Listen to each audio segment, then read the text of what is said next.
Hello everyone, कैसे हो आप सब। आई होप आप सभी लोग बढ़िया हो गए और आपकी प्रिपरेशन भी एकदम बढ़िया तरीके से चल रही होगी। तो देखो, आप में से बहुत सारे बच्चों ने मैसेज किए कि सब फॉर्म भरना बता दो कि सुपर 100 एग्जाम का फॉर्म किस तरीके से भरना है। जेडब्ल्यू को अगर सेलेक्ट करना है तो कैसे भरे, नीट को सिलेक्ट करना है या फिर जेडब्ल्यू नीट दोनों का एग्जाम देना है तो फॉर्म किस तरीके से भरे, कौन सा स्कूल चुने, भोपाल या इंदौर। ऐसे बहुत सारे आपके डाउट है। तो आज की इस वीडियो में बच्चों में आपको एक कंप्लीट फॉर्म है वो भर के बताने वाला हूँ, ताकि आप भी अपना फॉर्म घर बैठे भर पाओ। आपको कहीं पर भी जाने की जरूरत ना पड़े, एमपी ऑनलाइन वगैरह या साइबर कैफे आपको ना जाना पड़े और आप घर से ही अपना फॉर्म है वो फिलअप कर पाओ। तो बच्चों, इस वीडियो को पूरा जरूर देखना। चलिए बच्चों, आज अपना एमपी सुपर 100 एग्जाम का जो फॉर्म भरना है उसको शुरू करते हैं।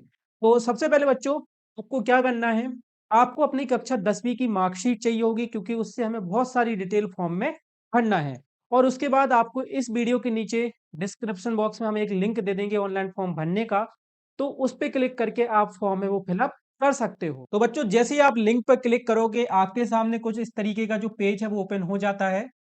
मैं आपको बता देता हूँ, देखिए इस तरीके का जो पेज है वो ओपन हो जाएगा। यहाँ पे आप देख सकते हो क्लियरली लिखा हुआ है सुपर 100 एग्जामिनेशन फॉर्म 2025।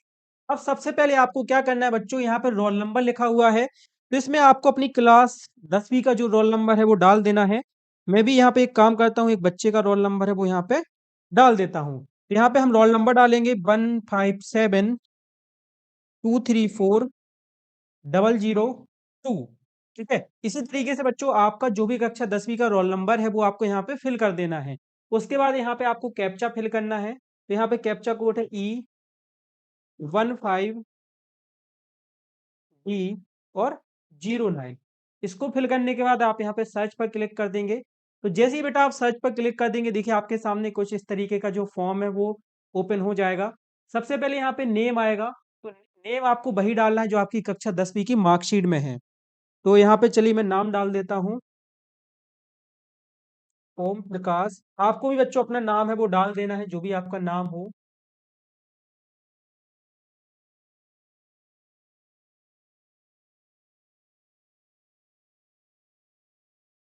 यहाँ पे हमने नाम डाल दिया है ओम प्रकाश प्रजापति, रोल नंबर यहाँ पे ऑटोमेटिकली आ जाएगा।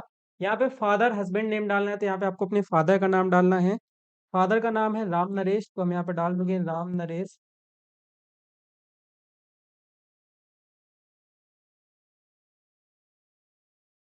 प्रजापति।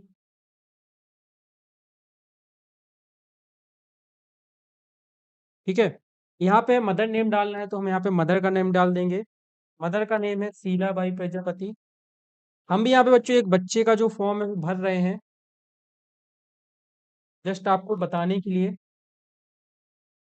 ओके, तो हमने ये डाल दिया है। इसके बाद हम यहाँ पे डेट ऑफ बर्थ सेलेक्ट कर लेंगे। तो इस बच्चे की जो डेट ऑफ बर्थ है वो 20/8/2009 है, यानी कि 20 अगस्त 2009।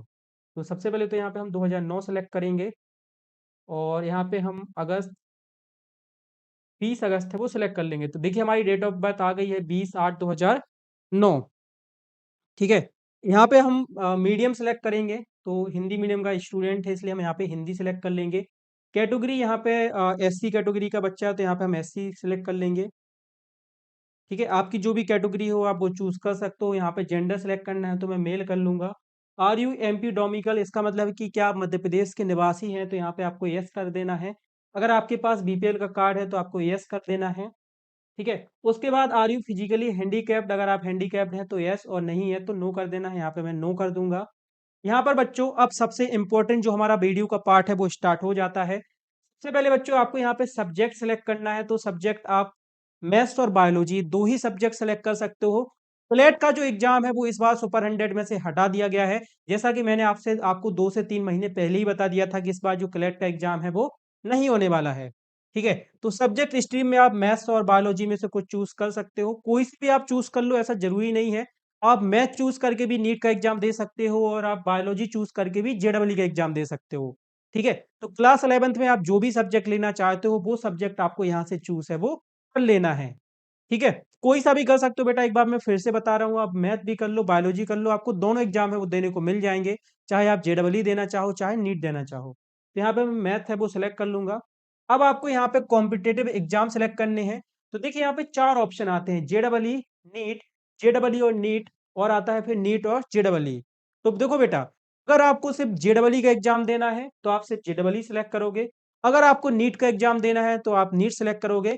लेकिन जो नीचे दो ऑप्शन है इनका बेटा ये मतलब है कि अगर आपको दोनों एग्जाम देने हैं, जेडबलई का भी देना है और नीट का भी देना है, ठीक है, तो आपको इन दो जो नीचे के दो ऑप्शन है इनको सेलेक्ट करना है। देखो यहाँ पे एक नंबर में जेडबलई लिखा हुआ है, दो नंबर में नीट लिखा हुआ है। तो इसका ये मतलब है कि जो पहली आपकी प्रेफरेंस रहेगी वो जेडबलई रहेगी, दूसरी जो आपकी प्रेफरेंस रहेगी वो नीट रहेगी। इसका मतलब ये है कि मान लीजिए अगर ऐसा कोई बच्चा है जिसका जेडबलई में भी हो जाता है और नीट में भी हो जाता है, उसको जो एडमिशन दिया जाएगा वो जेडबलई में दिया जाएगा। ठीक है, तो इसका ही मतलब होता है जो आपकी फर्स्ट प्रेफरेंस रहेगी उसमें आपको पहले एडमिशन दिया जाएगा। दूसरा है बच्चों, पहला नीट है, दूसरा जेडबलई है। मतलब कि अगर किसी बच्चे का जेडबलई नीट दोनों में होता है तो उसको नीट में पहले दिया जाएगा, जेडबलई में बाद में दिया जाएगा। अगर वो नीट नहीं करना चाहता है तो उसको फिर जेडबलई में दिया जाएगा। तो यहाँ पे सिर्फ प्रेफरेंस का गेम है। अगर आपको जेडबलई पहले नंबर पे रखना है तो आप जेडबलई रख लीजिए, अगर आपको नीट पहले नंबर पे रखना है तो आप नीट रख लीजिए। ठीक है, तो इस तरीके से आप सिलेक्ट यहाँ पे कर सकते हो। ठीक है, यहाँ पे बच्चों एग्जाम सेंटर नेम या आपका यहाँ पे ऑटोमेटिकली आ जाएगा, जो भी आपका जला होगा वो आ जाएगा। आपको यहाँ पे प्रेफरेंस ऑफ स्कूल, तो यहाँ पे आपको दो ऑप्शन आते हैं, एक इंदौर आता है, एक भोपाल आता है। देखिए दोनों ही स्कूल बेस्ट हैं। इंदौर में जो कोचिंग मिलती है वो एलएन की मिलती है, और भोपाल में जो कोचिंग मिलती है वो एक आई थिंक एलएन मिलती है और एक कोई राठी क्लासेस है, ऐसी कोई कोचिंग है वो मिलती है। तो इंदौर और भोपाल दोनों ही बेस्ट हैं, आप जिसमें भी चूज करना चाहें वो कर लीजिए, ये आपके ऊपर डिपेंड करता है। स्कूल दोनों ही बेस्ट हैं। आप बहुत सारे बच्चे मुझे कॉल करके पूछते हैं कि सर आप स्कूल बता दो कौन सा अच्छा है, तो मतलब दोनों स्कूल बेस्ट है, कोई भी स्कूल में डिफरेंस है वो नहीं है। तो यहाँ पे चलिए मैं भोपाल है वो सिलेक्ट कर लेता हूँ, इंदौर कर लेता हूँ। ठीक है, अब यहाँ पे आपको सिलेक्ट स्टडिंग स्कूल नेम, यानी कि जिस स्कूल में आप पढ़ रहे हो उस स्कूल का नाम है वो सिलेक्ट कर लेना है। तो आपके जिले में जितने भी सरकारी स्कूल होंगे, गवर्नमेंट स्कूल होंगे, सारे स्कूलों के नाम यहाँ पे आ जाएंगे। ठीक है, तो इनमें से आपको सेलेक्ट कर लेना है जिस भी स्कूल में आप पढ़ते हो। यहाँ पे मैं फिलहाल ऐसे ही कोई एक स्कूल है वो सिलेक्ट कर लेता हूँ। ठीक है, चलिए मैंने इस स्कूल को सिलेक्ट कर लिया। यहाँ पे बच्चों आपको एक मोबाइल नंबर देना है, तो मोबाइल नंबर आप वही दीजिएगा जो आपका चालू मोबाइल नंबर हो, क्योंकि जब आपका सिलेक्शन हो जाता है तो उसके बाद बच्चों आपको उसी नंबर पे कॉल करके एडमिशन की जो जानकारी है वो दी जाती है। तो अपने चालू नंबर को जरूर दीजिएगा जो आपके पास हमेशा हो। तो यहाँ पे आप मोबाइल नंबर दे दीजिए अपना। मैं यहाँ पे फिलहाल कोई भी मोबाइल नंबर डाल देता हूँ। यहाँ पे आपको अपनी ईमेल आईडी डालनी है तो आप ईमेल आईडी डाल दीजिएगा। उसके बाद आपको कक्षा 10वीं में कितने नंबर मिले हैं, तो 500 में से आपको 456 बच्चे, इस बच्चे को नंबर मिले हैं, तो यहाँ पे मैंने 456 डाल दिया है। टोटल जो आपका एग्जाम हुआ था वो 500 नंबर का हुआ था, तो यहाँ पे हम 500 डाल देंगे। ठीक है, जैसे आप फिल करोगे तो यहाँ पे देखिए आपकी परसेंटेज है वो ऑटोमेटिकली आ जाएगी। अब बच्चों आपको इसके अलावा क्या करना होता है, यहाँ पे आपको अपना एक फोटो सेलेक्ट करना होता है और यहाँ पे आपको कक्षा 10वीं की मार्कशीट लगानी होती है। तो आई होप आपको ओरिजिनल जो मार्कशीट है वो मिल गई होगी, तो उसकी फोटो खींच के आपको यहाँ पे लगा देनी है, साफ फोटो खींचना है और यहाँ पे अपनी फोटो की। अब यहाँ पे ना बहुत सारे बच्चों को ये प्रॉब्लम आती है, जब वो खुद से फॉर्म भरते हैं तो उनकी जो फोटो का साइज होता है वो थोड़ा सा बड़ा हो जाता है। देखिए यहाँ पे फोटो का जो साइज होना चाहिए वो 5 KB से 80 KB के बीच में होना चाहिए। तो इसके लिए बच्चों आप क्या कर सकते हो, इसके लिए आपको गूगल पे जाना है और आपको यहाँ पे सर्च करना है इमेज कंप्रेसर। देखिए यहाँ पे आप सर्च करोगे इमेज कंप्रेसर टू 50 KB, यानी कि 50 KB। तो ये पहली जो साइड है वो ओपन हो जाएगी, इस पे आपको क्लिक कर देना है। यहाँ पे बच्चों आपको अपनी जो इमेज है वो सिलेक्ट कर लेनी है। तो यहाँ से मैं एक कोई भी इमेज है वो सिलेक्ट कर लूंगा। चलिए हम यही इमेज को सिलेक्ट कर लेते हैं। ठीक है, जैसे ही आप बेटा इस पे सिलेक्ट कर लोगे ऑटोमेटिकली बेटा जो ये वेबसाइट है वो आपकी इस फोटो को 50 KB का है वो बना देगा। उसके बाद आपको यहाँ पे कंप्रेस पे सिलेक्ट करना है, थोड़ा सा यहाँ पे समय लगेगा। और देखिए बच्चों जो आपकी फाइनल फोटो है वो 48 KB की बन चुकी है। आपको फोटो 5 से 50 KB के बीच में लगाना था, लेकिन ये जो फोटो है वो आपकी 48 KB की बन गई है। तो आप इजीली इस फोटो को अप्लाई है वो कर सकते हो, फॉर्म में फिलअप कर सकते हो। यहाँ से आप फोटो को डाउनलोड कर लोगे, आपकी फोटो है वो डाउनलोड हो जाएगी। ठीक है, देखिए फोटो हमारी डाउनलोड हो चुकी है जो कि 48 KB की है। तो इस तरीके से आप अपनी फोटो का जो साइज ज्यादा आ रहा है उसको कम कर सकते हो। मार्कशीट का भी साइज बेटा यहाँ से आप कम है वो कर सकते हो।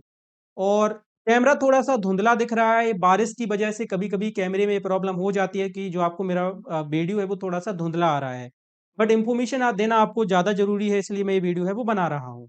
तो बच्चों आप यहाँ से जो अपनी फ़ोटो है वो सिलेक्ट कर सकते हो, यहाँ पे मार्कशीट की फ़ोटो भी आपको सिलेक्ट कर लेनी है उसके बाद आप अब यहाँ पे आपको ये टिक बॉक्स पे क्लिक कर देना है और सबमिट फॉर्म कर देना है। जैसे बेटा आप सबमिट फॉर्म कर दोगे आपको एक एप्लीकेशन नंबर मिलेगा। उस एप्लीकेशन नंबर को नोट जरूर कर लेना, उसका स्क्रीनशॉट ले लेना क्योंकि वो बहुत ही जरूरी होगा। उसी से आप अपना एडमिट कार्ड वगैरह या जो आपके पेमेंट की रिसिप्ट है वो निकाल पाओगे। तो आपको फाइनली यहाँ से पेमेंट के काफी सारे ऑप्शन आ जाएंगे, यूपीआई आ जाएगा तो आप पेमेंट वहां से कर सकते हो। ठीक है। उसके बाद बच्चों आपको क्या करना होता है, पेमेंट आपको करने के बाद आपको जो एप्लीकेशन नंबर मिलेगा उसको नोट करके आपको यहाँ पे दूसरे ऑप्शन में जाना होता है, पेड अनपेड रिसिप्ट। इस पे आप क्लिक करोगे तो यहाँ पे आपको अपना एप्लीकेशन का नंबर डालना होता है, यहाँ पे आपको कैप्चा फिल करना होता है और आप जैसे ही सर्च पे क्लिक कर दोगे आपका जो एप्लीकेशन फॉर्म की रिसिप्ट है वो आपको मिल जाएगी। उसको आपको डाउनलोड कर लेना है और उसको संभाल के रख लेना है क्योंकि उसी से आप अपना जो एडमिट कार्ड है वो निकाल पाओगे। तो बच्चों एक कंप्लीट इंफॉर्मेशन थी एमपी सुपर 100 एग्जाम के फॉर्म को भरने की। और बच्चों अगर आपको फॉर्म भरने में कोई भी प्रॉब्लम आती है, कोई भी समस्या आती है, तो उसके लिए आप इस वीडियो के नीचे कमेंट सेक्शन में पूछ सकते हो। बाकी बच्चों इस एग्जाम की बेहतरीन तैयारी कराने के लिए हम एक बहुत जल्दी नया बैच है वो लॉन्च करने वाले हैं जिसमें आप बेसिक से लेके एडवांस तक की कंप्लीट प्रिपरेशन है वो कर पाओगे और अपने सिलेक्शन को भी पक्का कर पाओगे। तो उसके लिए भी जल्दी जो वीडियो है वो यूट्यूब पर आ जाएगा। आप हमारे व्हाट्सएप चैनल से जुड़ सकते हैं, इंस्टाग्राम पर भी हमें फॉलो कर सकते हैं ताकि हम जो नए नए वीडियो आपके लिए लेकर आए उसकी नोटिफिकेशन आपको मिल सके। तो आज की वीडियो में बच्चों फिलहाल इतना ही। जल्दी मिलेंगे एक नए वीडियो के साथ। तब तक के लिए जय हिंद, वंदे मातरम।